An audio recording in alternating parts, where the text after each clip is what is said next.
আসসালামাইকুম। আজকে রান্না করব দেশি শলা চিংড়ি মাছ পেঁয়াজ দিয়ে ভুনা করব।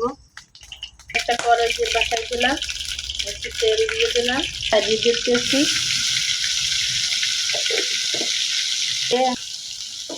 লাগিয়ে তেল দিতেছি। আমি বুঝছেন দর্শক, আমি প্রথম ভিডিও করি তো একেবারে নিউ, ভুল টুল হইলে ক্ষমা করে দিয়েন। এখন একটু উঠেই নেব, নিতেছি, কষি দিয়ে আবার উঠেছি।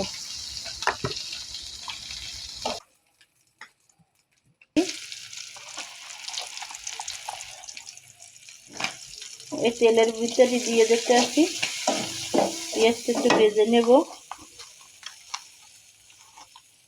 হালকা একটু রসুন দিয়ে দিচ্ছি গন্ধের জন্য, কাঁচামরিচ দিয়ে দিতেছি। দেখেন এখন আমি পেঁয়াজটা ভাজিতে দিয়ে হলুদ দিয়ে দিই, তাহলে কালারটা ভালো আসছে না, এগুলা সুন্দর একটা কালার আসবে। এই যে লাড়িতে দিতেছি আছি। এখন দিয়ে দিন পানি। আমি কিন্তু বরিশালে সব মিক্স ভাষায় বলতে আছি। এই যে পানি দিয়ে দিচ্ছি, বাজিয়ে রাখা চিংড়ি মাছগুলো দিয়ে দিতেছি।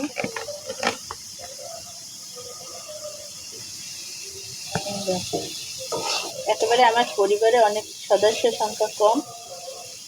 এখন আমার ছেলেমেয়েরা গেছে বেড়াতে, আমি আর আমার শাশুড়ি, সদস্য সংখ্যা অনেক কম।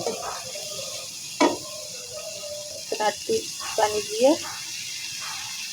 উঠিয়ে দিয়ে দর্শক হয়ে গেছে আমার রান্না। ভিডিওটা যদি ভালো লাগে তাহলে লাইক, শেয়ার, ফলো দিয়ে দেবেন। আমি নতুন, একেবারে নতুনদের পাশে থাকবেন। বেশ ভালো থাকবেন সবাই, আমার পাশে থেকে সাপোর্ট করে দিয়ে যাবেন।